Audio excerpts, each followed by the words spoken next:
The day Nneoma rejected her first prince, the village elders whispered that she had signed her own death warrant. But what they didn't know was that death had been following her since she was a child. In the ancient village of Umu-Okirika, there lived a girl whose beauty was not just spoken of. It was feared. Her name was Nneoma. Not because she was soft, not because she was fragile, but because her eyes held something strange, the kind of calm that made proud men feel small. When Nneoma walked to the stream, women stopped washing their pots just to stare.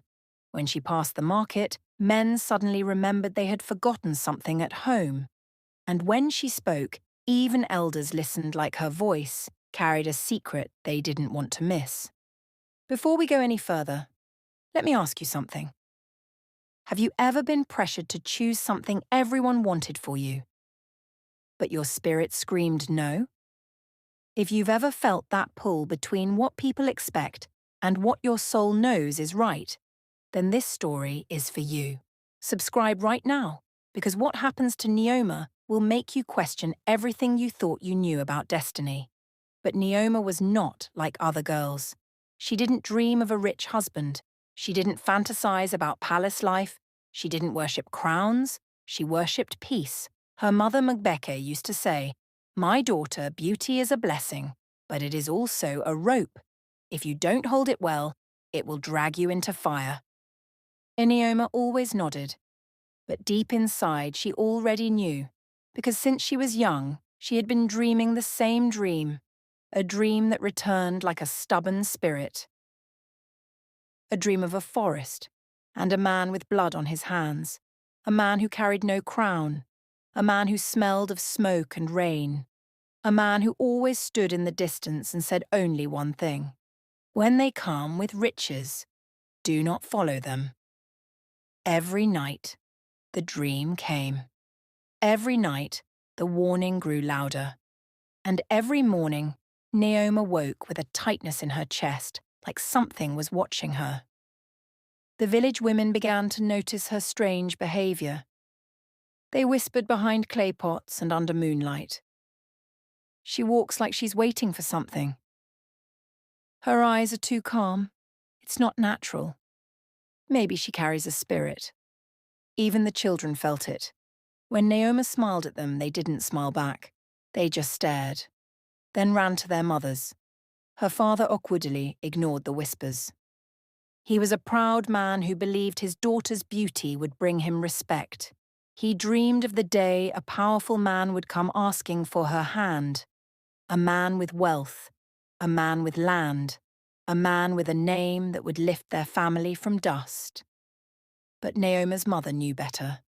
Late at night, when her husband slept, Mbeke would sit beside her daughter and ask softly, "What do you see in your dreams?"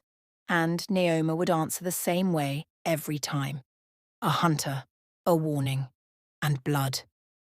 Her mother's face would tighten. She never asked again after that, because deep down Mbeke feared her daughter was marked by something older than tradition, something the elders never spoke about in daylight. Then one morning, everything changed. The air felt heavy. The birds sang differently. And from the edge of the village, the sound of drums began to roll like thunder. Nneoma stood at the doorway of her father's compound and felt her stomach turn. Because she knew. The dream was no longer just a dream. It was happening.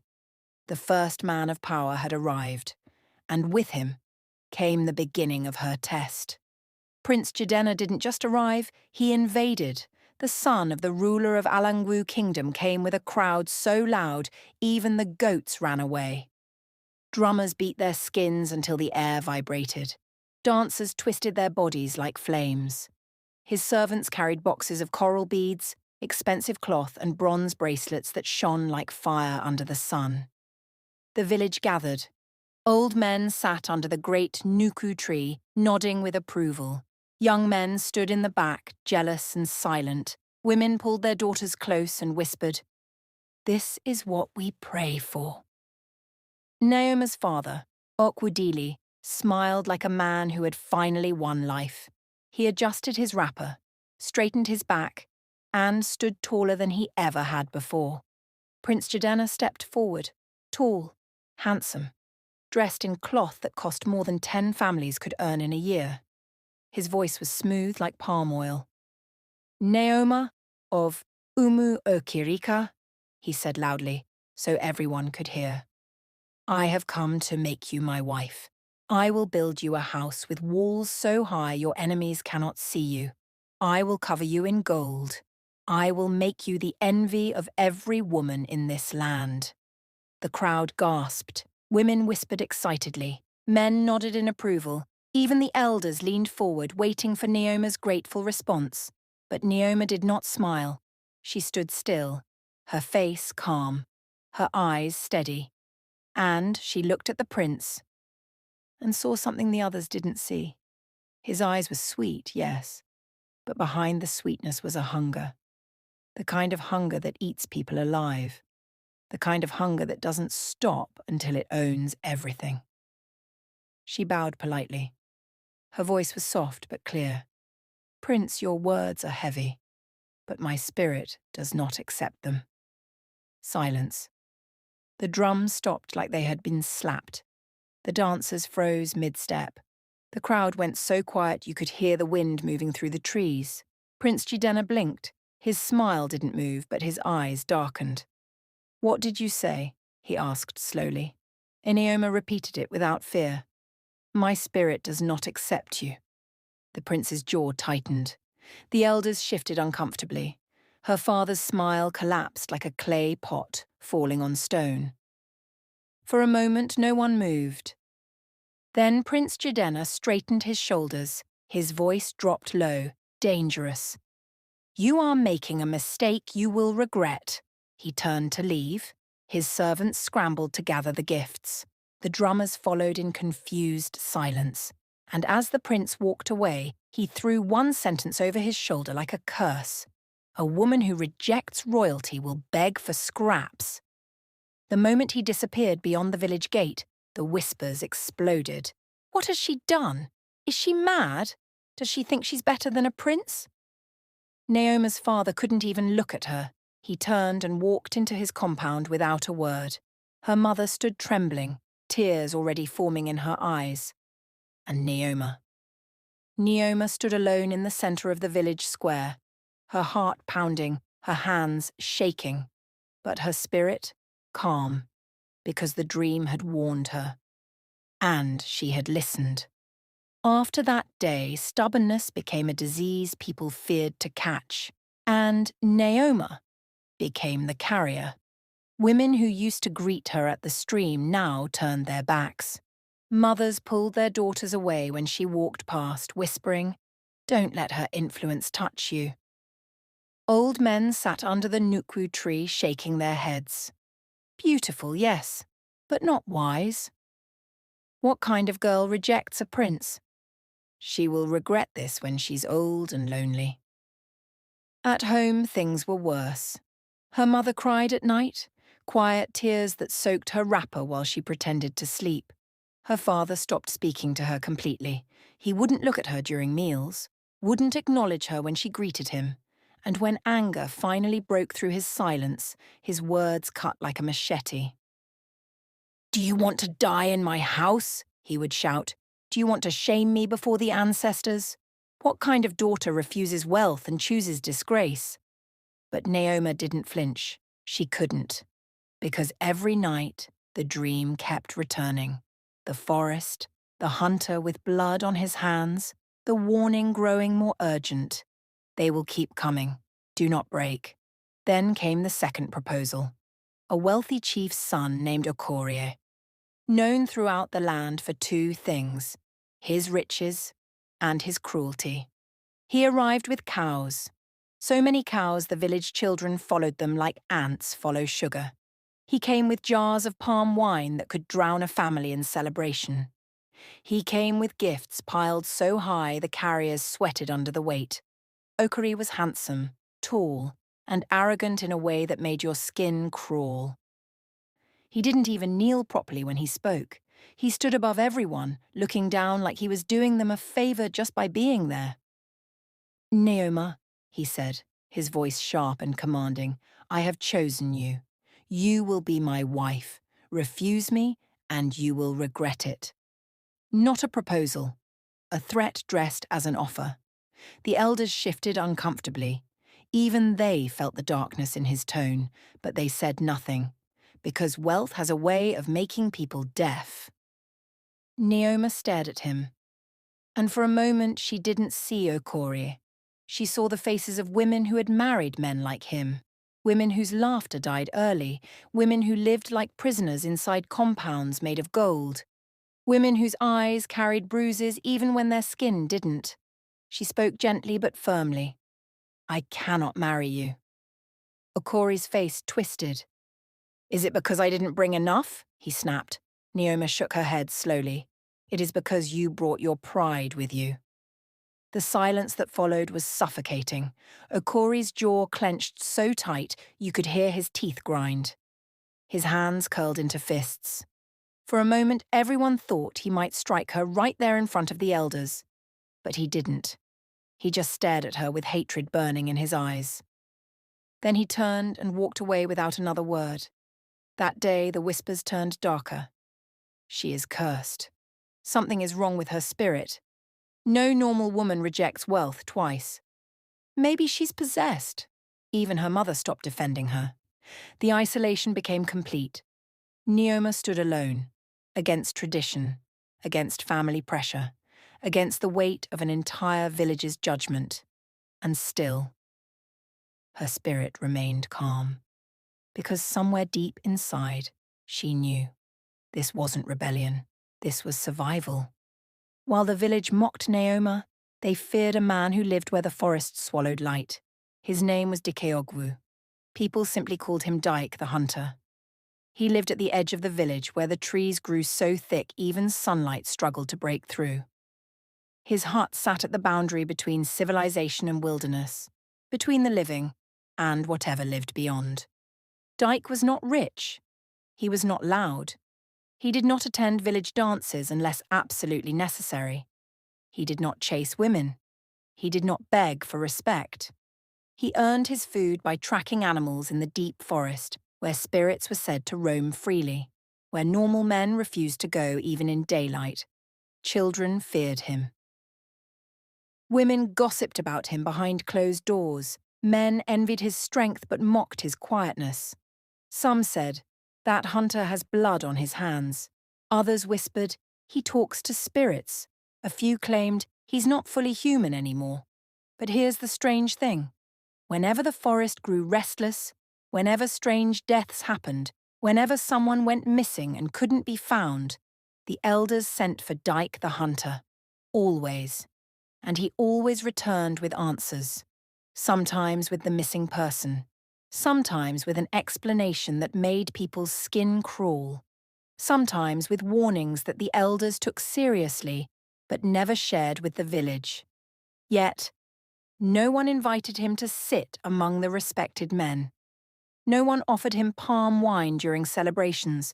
No one called him brother or friend. Because in their eyes, he was just a hunter. A man who lived on the edge. A man useful when needed, invisible when not. Just like Nneoma. Essential, but rejected. Needed, but dismissed. Both of them carried something the village couldn't understand. Nneoma carried a spiritual sensitivity that protected her from greedy men. Dike carried a spiritual duty that protected the village from forces they didn't even know existed. And neither of them asked for thanks. Lately, the forest had been unusually quiet. Too quiet. The kind of silence that comes before something breaks. Dike stood at the edge of his compound one evening, staring into the trees. His hand rested on the hunting knife tied to his waist. His eyes scanned the darkness beyond, and he whispered to himself words no one else could hear. "It's waking up." The wind shifted. Leaves rustled even though there was no breeze. And somewhere deep in the forest, something moved. Not an animal, not a person. Something older. Something patient. Something waiting. Now let me stop right here and ask you something. How many people in your life do exactly what Nneoma and Dike are doing? Protecting you, warning you, standing at the edge of danger so you don't have to, and you never even notice until it's too late. If this story is making you think about the people you've overlooked, the warnings you've ignored, or the choices you almost made, then subscribe right now. Because what happens next will show you why some people are placed in your path not to impress you, but to save you. Drop a comment and tell me. Have you ever rejected something everyone wanted for you and later realized you were right? Let's continue. The morning the birds refused to sing. Everyone knew death was coming. The air felt wrong, heavy, like the sky was holding its breath. Dogs that normally barked at everything cowered under their owners' huts, whimpering. Chickens refused to leave their coops. Even the wind seemed afraid to move. Old women stood at their doorways staring at the horizon with fear in their eyes. Something is coming, they whispered to each other. Something bad. Then they heard it, the sound of footsteps, many footsteps, marching in rhythm like thunder rolling across the earth. Prince Jidenna had returned, but this time there were no drums, no dancers, no gifts, only soldiers. Men with spears and machetes, men with faces carved from stone, men who had been ordered to do something the village couldn't yet imagine. The palace messenger stepped into the village square and raised his staff. His voice boomed across the compound. By the command of Alangwu Kingdom, Nneoma must be brought to the palace for questioning. She has insulted royalty. She has rejected the prince's honour. She will answer for this disgrace. The village shook. Mothers grabbed their children. Elders stumbled to their feet, confusion and fear written on their faces. Nneoma's father collapsed to his knees. His hands covered his face. He had known this was coming. Deep down, he had always known. Her mother screamed, a raw, painful sound that tore through the air like a knife. "No, no, take me instead, she is just a child." But the soldiers didn't care. They stepped forward, hands reaching for Nneoma, cold, mechanical, unmoved by tears or begging. Nneoma stood still, her heart pounding so hard she could feel it in her throat, but her face, calm. Because somewhere deep inside, she had been preparing for this moment her entire life. Then, a voice came from behind the soldiers, low, calm, dangerous. "If you touch her, you will not leave this village alive." Everyone turned. It was Dike the Hunter. He stood at the edge of the square, his hunting bow in one hand, a small blade tied to his waist. No armor, no backup, just him. The soldiers laughed. One of them, a tall man with scars across his chest, stepped forward mockingly. "A hunter wants to challenge royalty?" he sneered. "Do you know who we serve?" Dike's eyes didn't blink. His voice stayed steady. "Royalty bleeds like every man, and the forest has swallowed bigger men than you." The laughter stopped, because even though these soldiers wore palace cloth and carried the prince's authority, they had heard stories. Stories of the hunter who walked into cursed forests and returned untouched. Stories of animals found dead with no marks on their bodies after they tried to attack him. Stories of spirits that obeyed him. The scarred soldier hesitated, his hand tightened on his spear, but he didn't move forward. The palace messenger spat on the ground. "You will regret this, hunter. The prince does not forget, and neither does the kingdom." Dike didn't respond. He just stood there, unmoving. A wall between Nneoma and the soldiers. The messenger motioned for the men to retreat. They backed away slowly, eyes still locked on Dike, waiting for him to make a mistake. But he didn't.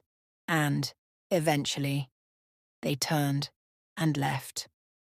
The moment they disappeared beyond the village gate, Nneoma's legs nearly gave out. Her heart thundered in her chest. Because she had seen this exact moment before, in her dream. The hunter, the danger, the soldiers, the warning, everything.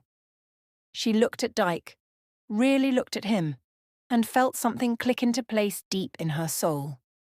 This man, this quiet, rejected, mocked man, was the one from her dreams, the one who had been trying to warn her all along, the one who had just stepped between her and death without hesitation. And in that moment, Nneoma understood something terrifying.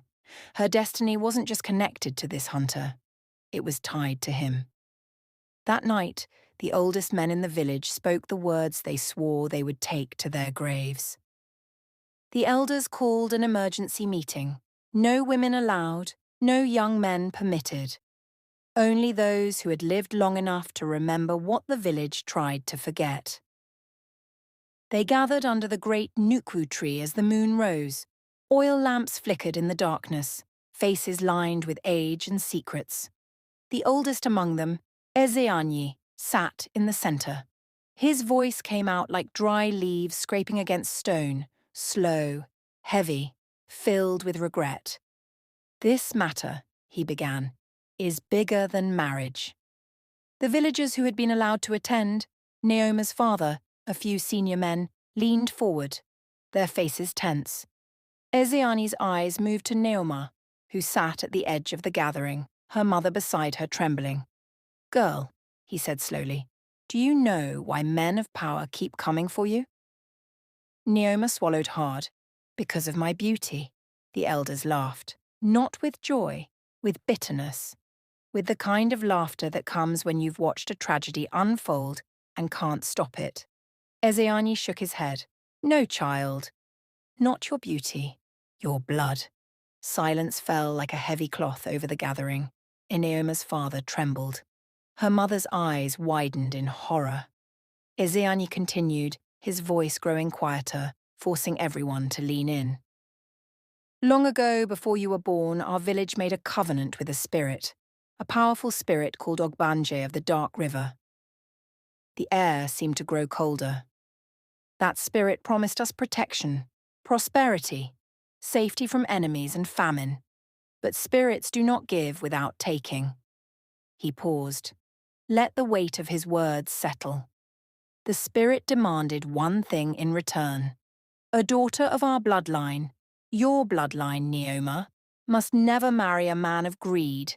If she does, the spirit will take her, and the village will suffer."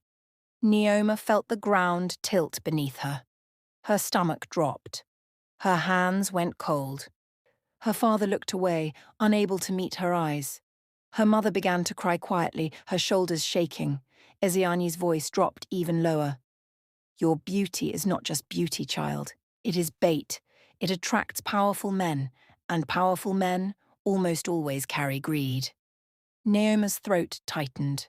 Her voice came out as a whisper. "So, all those dreams," Ezeani nodded, "were warnings, not madness, not stubbornness, but your spirit protecting you from a fate worse than death." She looked at her father. "You knew?" He couldn't answer. His lips trembled. Tears ran down his weathered face. Her mother finally spoke, her voice breaking. "We thought if we didn't speak of it, maybe it would pass. Maybe you would be spared." Nneoma felt anger rising in her chest. Not at them, at the situation, at the burden placed on her before she was even born. "So my whole life," she said slowly, "I've been walking toward a trap?" Ezeani's eyes softened. "No, child. You've been walking away from it. Every rejection you made was the right choice. Your spirit knew what your mind didn't." The elders sat in silence. The truth hung in the air like smoke. Nneoma's mind raced.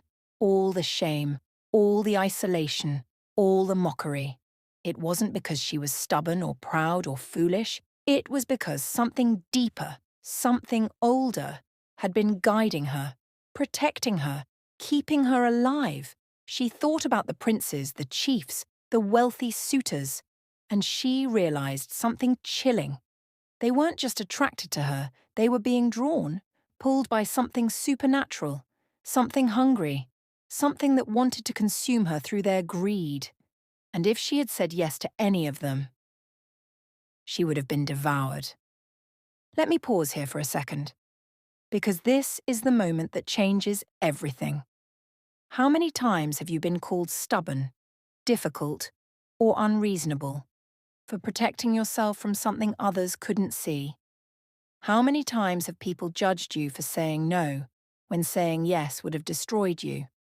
If this story is hitting different right now, if you're realizing that maybe your gut was right all along, subscribe, because what happens next will show you why the people who protect you aren't always the ones everyone celebrates. Comment below, "My spirit knew," if you've ever dodged a trap that everyone else thought was a blessing. Now, let's see what Nneoma does with this truth. That night, Nneoma went to the forest edge and found Dike waiting as if he'd known she would come. He stood beneath a tall tree, his back to her, staring into the darkness beyond. "You heard?" he said without turning around. It wasn't a question, and Nneoma's voice came out shaky. "So it's true. All of it." Dike nodded slowly. "It is." She stepped closer, her heart pounding. "Why didn't you tell anyone? Why didn't you warn the village?" He turned to face her. His eyes carried a weight she hadn't noticed before, the kind of weight that comes from carrying secrets too heavy for one person. "Because the truth is a dangerous thing," he said quietly. "People don't like it unless it benefits them, and this truth would have destroyed your life faster than any suitor could." Nneoma's throat tightened. "Then why are you helping me?" Dike's jaw clenched. He looked away, fighting something inside himself. When he finally spoke, his voice cracked. "Because I owe the forest, and the forest owes you." Nneoma froze. "What do you mean?" Dike exhaled slowly, like he was releasing years of burden. "When you were a child, you got lost near the dark river. Do you remember?" Her breath caught. Memories flashed through her mind, fragmented, blurry. A cold river, dark water pulling at her ankles, a voice whispering her name, strong arms lifting her. "That was you?" she whispered. Dike nodded. "You were meant to die that day. The spirit had already marked you, but I found you before it could take you. I carried you back to the village." Tears stung Nneoma's eyes. I remember. I remember someone carrying me. I thought it was my father." Dike shook his head. "Your father never knew you were missing. I brought you back before anyone noticed, but the spirit followed. It has watched you ever since." Nneoma's legs felt weak. "So, my whole life, I was being hunted?" "Yes." She stared at him, tears streaming down her face now. "And you've been protecting me all this time?" Dike didn't answer with words. He just looked at her. And in that look she saw everything. The years of silence, the isolation, the mockery he endured while standing guard at the edge of the village, the nights he spent awake watching the forest, all of it. For her. Suddenly everything made sense. The princes didn't love her. They were drawn by something deeper, something spiritual, something designed to trap her. But Dike didn't come for her beauty. He didn't come because he wanted to possess her. He came because he understood her curse, her destiny, her fight. He came because he had been fighting it alongside her for years, silently, invisibly, without thanks or recognition. Nneoma wiped her tears and took a deep breath. Her voice steadied. "I will marry you." Dike's eyes widened. He stared at her like she had just offered him the moon. "Why?" he asked, his voice barely above a whisper. Nneoma stepped closer. "Because you are the only man who has stood between me and death, not for status, not for pride, but because you understood what no one else could see." For the first time since she'd known him, Dike's face softened. The hardness in his eyes melted, and he nodded. Just once. But it was enough. That night, under the shadow of the forest that had haunted her dreams, Nneoma made a choice that would shake the village to its core. Not a choice based on wealth, not a choice based on status, but a choice based on truth, on protection, on the kind of love that doesn't announce itself with drums, but proves itself in silence. When Nneoma announced her decision, the village didn't just reject it. They mourned it like a death. Women screamed, actual screaming like someone had been attacked. Men laughed bitterly, shaking their heads in disbelief. Her father nearly fainted. He stumbled backward, caught by two elders who looked equally horrified. "A hunter!" he shouted, his voice breaking. "After princes came for you? After chiefs brought cows and gold? You choose a man who lives in the forest like an animal?" Nneoma stood firm. "Yes." Her mother fell to her knees, begging. "My daughter, please, don't throw away your future. Don't shame us like this. There is still time. We can send word to the prince. We can apologize." Nneoma's voice cut through the chaos. Calm, clear, final. "Sometimes the future is a trap dressed as gold." The words hit like a slap. Her mother went silent. Her father turned away, unable to look at her. The elders said nothing. They didn't approve. You could see it in their faces. The disappointment, the confusion, the fear of what the village would say. But they didn't stop her, because deep down, beneath all the tradition and pride, they feared the spirit's covenant more than they feared losing face. They knew, if Nneoma married the wrong man, the entire village would pay the price. So they sat in silence and let her choose. The wedding was arranged quietly. No royal drums, no dancers, no celebration that shook the earth. Just a small gathering, a few witnesses, a prayer to the ancestors. And vows spoken under the fading light of the evening sun. Nneoma wore simple beads. Dike wore his hunter's cloth. And when they walked together toward his hut at the edge of the village, the silence was deafening. People watched from their doorways, whispered behind their hands, judged, mocked, pitied. But Nneoma didn't look back. As she stepped inside Dike's hut for the first time as his wife, the air changed. A strange wind blew through the village, strong, sudden, unnatural. Lamps flickered and went out. Children started crying for no reason. And far in the distance, deep in the forest where no man dared to go, something screamed. Not an animal, not a person, something ancient, something that had been waiting, something angry. The sound echoed through the trees and rolled over the village like a wave. People ran into their huts and bolted their doors. Mothers clutched their children, men grabbed their machetes, and the elders sat frozen under the Nuku tree, staring into the darkness. Because they knew. Destiny had shifted, and the supernatural world had noticed. Stop right there. Let me ask you something real. Have you ever made a choice that everyone told you was wrong, but deep in your soul, you knew it was the only way to survive? Have you ever walked away from what looked good to protect what was real? If you've ever been called crazy for trusting your gut over everyone's opinion, subscribe right now, because what happens next will prove that the scariest decisions are sometimes the ones that save your life.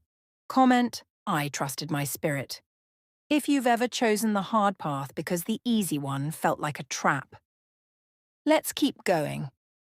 Inside the simple hut, Nneoma discovered her husband was not what the village thought. From the outside, Dike's hut looked like any other. Mud walls, thatched roof, small, plain, the kind of place people glanced at and dismissed. But inside, Nneoma's breath caught in her throat.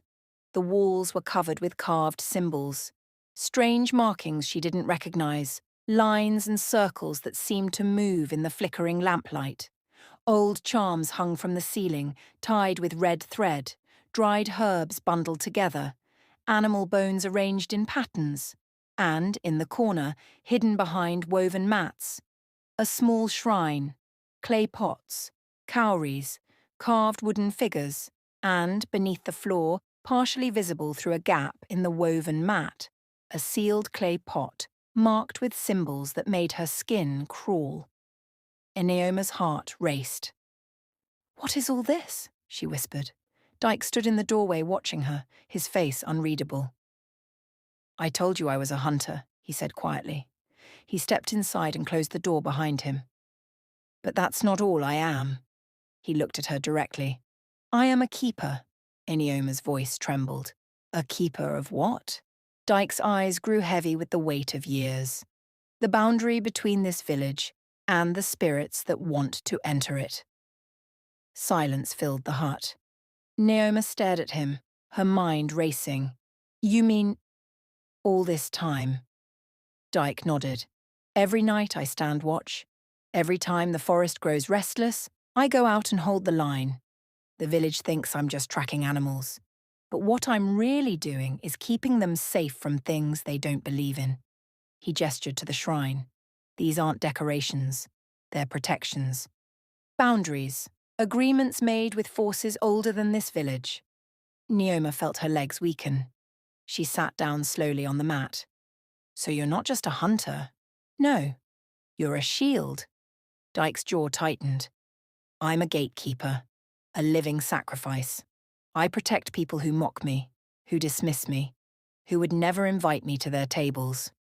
His voice cracked slightly. But it's not about them. It's about the duty I was born into. Nneoma looked around the hut again. Everything made sense now, the isolation, the fear people had of him, the way he always seemed to know when danger was coming.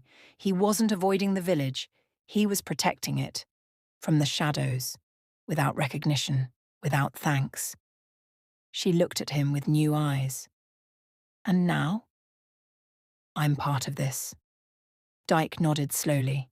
Yes, by marrying me, you've entered into something bigger than love, bigger than tradition.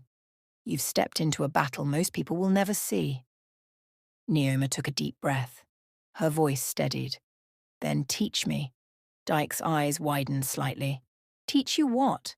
How to stand with you, how to protect, how to fight what's coming. For the first time, Dike smiled. Small, sad, but real. You already know how, he said softly. You've been doing it your whole life. Prince Jidenna heard the news, and his pride became a poison that infected the entire kingdom. When the messenger returned to the palace and told the prince that Nneoma had married the hunter, Jidenna went mad. He threw his wine calabash across the room. It shattered against the wall.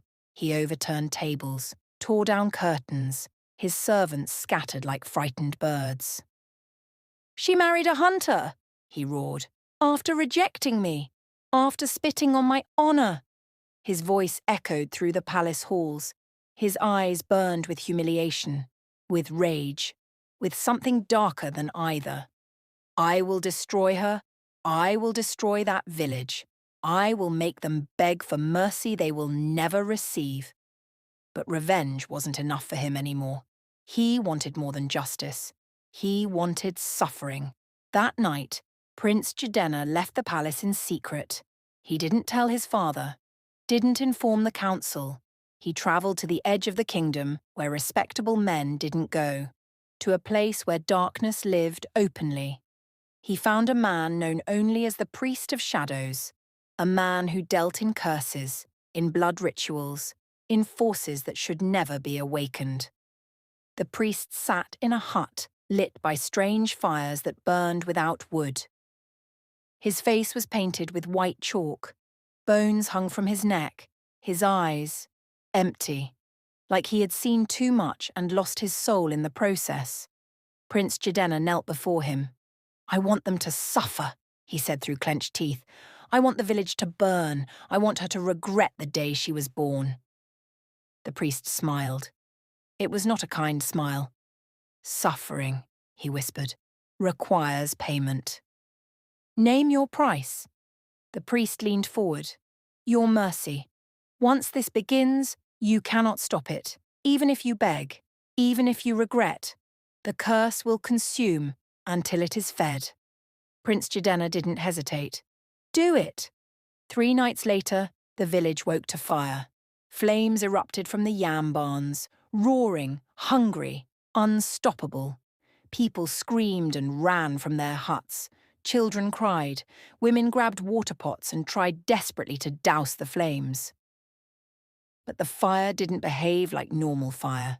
It moved, like it had a mind of its own, like it was hunting. Men tried to fight it, but the heat pushed them back. The smoke choked them. Within minutes, half the harvest was gone. The village's food supply, their survival for the coming months. All of it. Ash. Nneoma stood outside Dike's hut, watching the flames light up the night sky. Her heart shattered. Tears streamed down her face. "This is because of me," she whispered. Dike appeared beside her, his face grim. "No, this is because of him." She turned to him. "What do we do?" Dike stared at the fire, his jaw set. "This is not ordinary revenge, Nneoma. This fire, it's not natural." Her voice shook. "Then what is it?"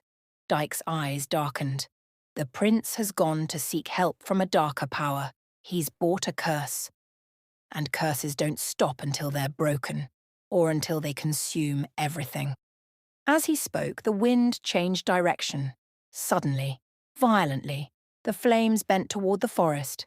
And then, the forest went silent, completely silent. No crickets, no nightbirds, no rustling leaves, just nothing. The silence of something preparing to hunt. Dike's hand went to the knife at his waist. "It's here," he whispered. Nneoma's blood ran cold. "What's here?" Dike didn't answer. He just stared into the darkness beyond the flames, and somewhere deep in that darkness, something stared back. "Let me stop you right here, because this is where everything you thought you knew gets flipped. How many times have you seen someone seek revenge, only to unleash something they couldn't control? How many times have you watched pride destroy not just one person, but everyone around them? If this story is making your heart race, if you need to know what happens when curses and spirits collide, subscribe right now. Because what comes next is the kind of battle that doesn't just test strength, it tests the soul. Comment "Break the Curse" if you're ready to see how Nneoma and Dike fight back against forces most people don't even believe in. This is about to get real.